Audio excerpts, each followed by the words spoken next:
No Acre são 7 horas e 11 minutos. Já estamos de volta com o segundo bloco do Bom Dia Rio Branco desta sexta-feira, hoje 19 de julho, agradecendo sempre a sua audiência, a sua companhia.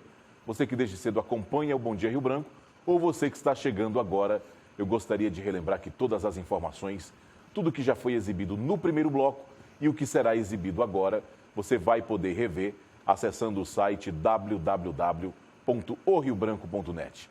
Acesse o riobranco.net e fica por dentro de tudo aquilo que acontece no Acre, no Brasil e também no mundo.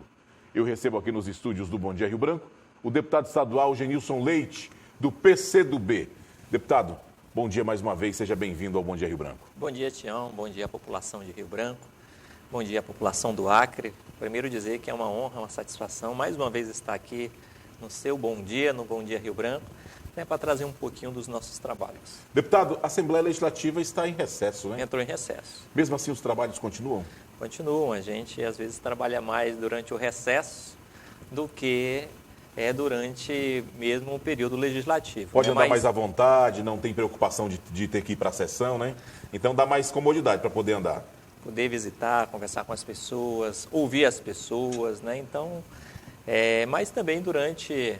o período legislativo é um período de muito trabalho, de intensas ações, né? Porque a gente tem que conciliar ali a questão da sessão com o dia a dia, tem que ir para as bases, enfim. É por isso que eu digo que no recesso o parlamentar fica mais à vontade para andar, porque o senhor não consegue ir lá em Marechal Taumaturgo e voltar para uma sessão. Isso, exatamente. O senhor não consegue ir no Jordão e voltar para uma sessão. Nos locais mais distantes se aproveita o recesso. Isso. As comunidades isoladas. Comunidades ribeirinhas, comunidades isoladas. Por exemplo, no final do ano passado, início deste ano, eu gastei aí em torno de 12 dias descendo do Jordão até Tarauacá numa atividade de saúde e visitando também as comunidades. Então, a gente aproveita de fato o recesso, que é um período mais longo sem ir para a sessão, para poder fazer essas visitas mais demoradas. Agora já a gente continua o bate-papo, porque nós temos um vídeo que mostra as ações do deputado Genilson Leite na Assembleia Legislativa.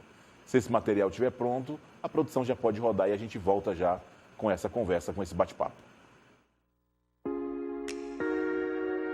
Fazer política com responsabilidade e compromisso com o povo acreano já é uma marca do deputado estadual Genilson Leite, que foi o deputado mais produtivo do primeiro semestre de 2019 na Assembleia Legislativa do Acre. Acompanha comigo alguns dados. Lutou contra o aumento abusivo nas tarifas de energia elétrica aqui do estado. Foi autor do requerimento que criou a CPI da Energisa para investigar possíveis irregularidades nas contas de energia elétrica. Liderou o debate com o diretor da ANEEL em sessão temática que visava cobrar esclarecimentos sobre o aumento abusivo nas tarifas de energia.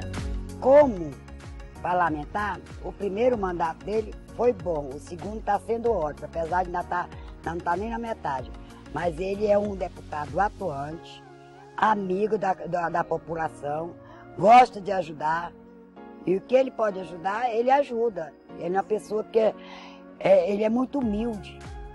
Ele é o parlamentar dos menos favorecidos. Apresentou o projeto de lei que institui noções básicas de primeiros socorros nos estabelecimentos de ensino. Apresentou o projeto de lei que cria selo de qualificação na produção de açaí no Acre. Apresentou ainda anteprojeto de lei que institui noções básicas nas disciplinas de agropecuária nas escolas rurais do estado. Liderou a primeira missão de saúde Dr. Baba, que atendeu mais de 5.000 pessoas entre Tarauacá e Jordão. Viajou para Brumadinho, onde prestou solidariedade e serviços médicos para as vítimas da tragédia, além de muitas outras ações de saúde. Eu fico tão satisfatório que eu nunca vi um deputado estadual, nem um deputado federal, que gente, sempre nós votamos com eles, até hoje, nunca chegaram aqui na terra indígena para dizer eu sou deputado que você votaram.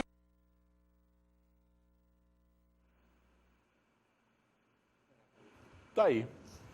Algumas ações do seu mandato. Deputado, com todas essas ações, antes da gente entrar em mais detalhes, eu lhe pergunto, o senhor está tranquilo, de consciência limpa, que está fazendo o seu trabalho, o seu papel como parlamentar? Sim, Tião, a gente tem procurado se desdobrar para ter um mandato útil. Porque, às vezes, o sujeito se elege deputado estadual e está ali representando em tese a população, mas não tem um mandato útil desde o ponto de vista de tentar resolver os problemas da população.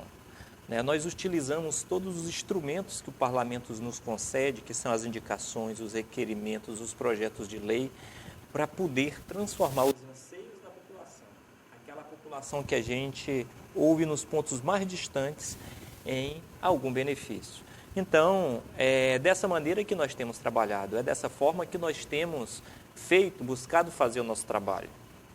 Desde 2019, você está no seu segundo mandato, 6 meses desse segundo mandato, como bem foi dito aí durante o vídeo, o senhor é o deputado mais atuante, mais produtivo da Assembleia Legislativa. Mesmo sendo oposição ao atual governo. Muitas lutas, muitos debates, muitos embates foram travados ali na tribuna da Assembleia Legislativa. Qual o senhor destaca assim que foi o mais caloroso, aquele que mais exigiu do senhor como parlamentar aquela dedicação de dizer, olha, não vou desistir, eu vou até o fim? Foi a aprovação da CPI da Energisa, que ali foi um para acertar grande, Nós tivemos muitas dificuldades para aprovar aquela CPI, muitos deputados da base do governo assinaram a CPI. E depois retiraram a assinatura. Aí depois retiraram a assinatura, depois voltaram a colocar a assinatura. Então foi criado, como se não bastasse a questão da aprovação, depois vem a composição da CPI, quem vai compor a CPI, quem não vai compor a CPI. Então foi um debate muito intenso e muito difícil mesmo, porque o governo, a base do governo, olhava apenas para a CPI como algo que queria prejudicar a arrecadação de ICMS. Não era isso, nós queríamos corrigir as injustiças que existem na cobrança da conta de energia. Depois a base do governo foi entendendo isso e foi também abraçando a CPI. Hoje nós já identificamos, estamos em recesso, mas já identificamos uma série de ilegalidades. Agora, não interrompendo, é bom que se diga que quando entra em recesso, os trabalhos são suspensos também na CPI. Só retornam quando iniciam as atividades parlamentares novamente. Exatamente. Nós já encontramos uma série de, digamos assim, injustiças e de irregularidades que existem na cobrança da conta de energia.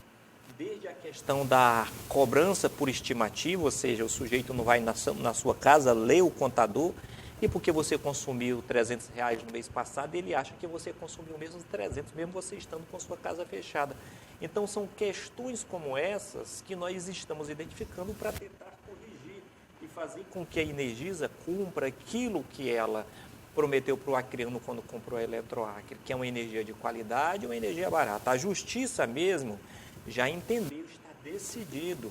Isso foi uma luta. Não cabe mais luta. recurso? Não cabe. Aliás, olha só, está decidido na primeira instância aqui que aquele aumento de 21% é ilegal.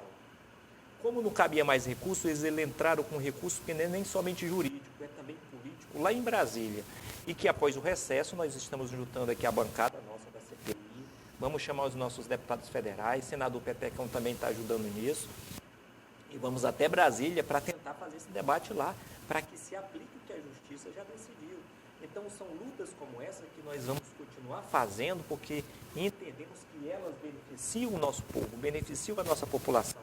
E o mandato de deputado é para lutar pelos interesses da população. A CPI já chegou a quantos por cento de um total de 100%? Nós estamos aí em torno de 30%. Então tem muita coisa a ser apurada ainda. Muito trabalho a ser feito. Muito trabalho a ser feito. Muitas coisas que nós, ao final, vamos poder trazer para a população. Porque era um assunto intocável. Quando nós falamos nesse assunto, não, nós precisamos apurar as irregularidades. Aí veio as críticas, porque fulano já tentou, porque ciclano já tentou, porque o deputado Janilson está tentando fazer politicagem. Não, nós estamos tentando fazer o nosso trabalho. O nosso trabalho. E como oposição, Tião, nós, na verdade, não oferecemos nesse primeiro semestre nenhum tipo de dificuldade para o governo. Não criamos nenhuma pegadinha, não colocamos nenhuma cunha para o governo não dar certo. Os problemas que o governo vivencia hoje, de ingerências, de patinar, de não conseguir dar as respostas para os problemas da população, foram eles mesmos que criaram. Não fomos nós da oposição, nós estamos sendo, inclusive, muito respeitosos, Estamos sendo muito complacentes, deixando o governo trabalhar, porque o nosso intuito não é que o governo dê errado, é que dê certo. Agora, não somos nós que estamos fazendo com que o governo não apresentasse as respostas que hoje ainda não conseguiu apresentar para a população. Saúde, deu um passo atrás, não deu um passo à frente. Segurança, está um problema a segurança. Todos os dias você mostra os jornais aqui. Tem até algumas medidas interessantes que estão tomando, mas... O senhor poderia destacar uma? Essa questão, né, de se pensar, né, a questão dos presídios, as visitas, todas essas questões, é algo que precisa avaliar, porque você viu a quantidade de armas, né? Tem que ser mais criterioso nessa questão das visitas. Como é que dentro de um presídio, como é que se instala uma quantidade de armas daquela? Armas, celulares, produto entorpecente e tudo que se possa imaginar. Um problema, né? Então a segurança precisa também ir para as fronteiras, né? Nós precisamos fechar as nossas fronteiras. Nós precisamos fazer com que a entrada de produtos, de drogas, de armas no Brasil e no Acre seja dificultado, porque hoje a nossa rodovia está aberta. Você vai para Assis Brasil, passa ali numa facilidade. Você vai para Brasileia ali, não tem nenhuma fiscalização. Tem fiscalização quando você entra na Bolívia. Aí tem os policiais lá bolivianos que estão fazendo a fiscalização. Então o governo precisa atuar de forma mais estratégica. Lá no Juruá também, Cruzeiro do Sul, aquela região, é uma região que precisa de mais policiamento lá. E aí, esquecendo um pouquinho a questão da segurança, era mais ou menos isso que eu ia lhe perguntar. Nas suas andanças, acompanhando e vendo a realidade de todos os municípios do estado, o que lhe causa mais preocupação hoje? Qual município e qual situação? Olha, Tião, praticamente os municípios, quase todos estão vivenciando muitos problemas, mas assim, não é porque eu sou de lá, mas Tarauacá está vivendo um momento muito difícil da sua história. Um momento muito difícil, porque a gestão municipal lá não tem dado as respostas para a população como ela precisa. A saúde está um problema, a infraestrutura da cidade está um problema, as ruas destruídas, cidade acabada, a própria questão da segurança por lá ser uma cidade que tem um presídio, né, a questão da segurança pública está um problema sério também. Então é uma cidade com muitos problemas, a questão da saúde, né, piorou um pouco. Então é uma cidade que me traz preocupação. O senhor pretende disputar a prefeitura de Tarauacá no ano que vem? A minha pretensão hoje é me candidatar só em 2022, né? Somente em 2022 que eu pretendo ser candidato, a não ser que haja alguma questão, né, extraordinária, não. Eu sou um soldado da luta, entendeu? Mas o meu interesse mesmo não é disputar a eleição em 2020, eu acho que nós temos bons nomes em Tarauacá, né? Nós temos pessoas que podem fazer ali uma disputa e que pode fazer uma gestão boa naquela cidade, e eu quero ajudar aqueles que vão cuidar de Tarauacá. O senhor afirmaria que o maior problema de Tarauacá seria a falta de gestão? Afirmo. Hoje é falta de gestão, porque se você pega Tarauacá e você pega Brasileia, a gente pode fazer um comparativo. Brasileia passou por uma enchente em final de 2014 e início de 2015 que acabou com a cidade. Você lembra? Você entrava em Brasileia e dizia, meu Deus, que cidade é essa? O rio acabou, a enchente acabou. E agora, recentemente, eu estive lá no aniversário de Brasileia e você vê uma outra cidade com as ruas cuidadas, praças pintadas, os prédios públicos revitalizados, a população com autoestima. Então, inclusive no aniversário da cidade, com motivações para comemorar, porque a cidade que não tem motivos para comemorar, nem festa de aniversário faz. E Brasileia fez. Então, a gente tem que dar esse exemplo. O prefeito Mazinho também, que não é nem do meu lado, é um prefeito de oposição, mas é um prefeito que tem trabalhado. A gente precisa reconhecer que tem... E com uma ótima aceitação em Sena Madureira. Uma ótima aceitação. O prefeito Bené Damasceno, aqui em Porto Acre, que gerencia 4 cidades diferentes. E distantes, né, umas da outra. E distantes umas da outra, tem feito uma boa gestão. Prefeito Els Farias, né, lá em Jordão, isolado nas cabeceiras do rio Tarauacá, né, tem feito uma boa gestão. Então, são exemplos como esses, né, que eu peguei 3 exemplos diferentes, um do PT, outro do PCdoB e outro do PMDB, né, para dizer que o gestor precisa dar resposta para a população. Aqui em Rio Branco, por exemplo, nós tivemos a fase aí, né, dos buracos nas ruas, e que a população reclamou muito. Mas você vê, no meio de toda essa confusão, com pouca parceria entre Prefeitura de Rio Branco e Governo do Estado, a prefeita Socorro Nery começou, digamos assim, meter a cabeça de fora. E começou a cuidar das ruas, da infraestrutura da cidade, das praças, você vê a questão da cultura também. Então, assim, é uma prefeita que está começando a trazer respostas para os problemas que a cidade vivencia. Agora, deputado, para a gente fechar, o senhor, ano passado, 2018, o senhor era base do governo e foi o deputado mais atuante. Como eu falei anteriormente, nesses primeiros 6 meses, sendo oposição, o senhor continua sendo o deputado mais atuante da Assembleia Legislativa, no meio de 24 deputados estaduais. Qual é o segredo? Qual é a receita? Dedicação, Tião. Eu fiz uma opção. Eu saí da minha vida profissional, Como médico, para estar na vida política. A minha vida profissional é uma das profissões mais lindas que tem, né? E é uma das profissões, digamos assim, que cuida do ser humano, cuida da vida. Então, eu não ia deixar um pouco de lado, mas eu ainda estou trabalhando como médico, eu ainda trabalho como médico, mas eu não ia deixar essa dedicação a essa profissão para ser político e ser qualquer político, ou ser mais do mesmo. Eu preciso fazer a diferença, porque eu não entrei na política para cuidar dos meus interesses. Para cuidar dos meus interesses, eu estava só na medicina, né? Então, eu entrei na política para poder tentar fazer algo a mais. E é isso que eu tento fazer. Quando eu, nos finais de semana, não estou com minha família, estou nas cabeceiras do rio, eu estou cuidando das pessoas e cuidando de ter um mandato útil para as pessoas. Quando eu me disponho a passar 15 dias descendo um rio, atendendo as pessoas e ouvindo os problemas dela para apresentar projetos aqui na nossa Assembleia, né, e deixo minha família, deixo meus quefazeres, é porque eu estou valorizando essa confiança que o povo dedicou no nosso mandato. Então, é dedicação, nada vem do nada, entendeu? As coisas não vêm do acaso. São fruto de um trabalho. São fruto de um trabalho. Tudo precisa de quê? De suor derramado. Sem suor derramado, sem trabalho, você não constrói nada. Então, eu tenho me esforçado muito, eu tenho trabalhado muito para poder ter um mandato de destaque, um mandato útil para a população, um mandato onde a gente possa fazer a diferença. Deputado, tem algo que o senhor queira acrescentar que a gente não tenha comentado aqui?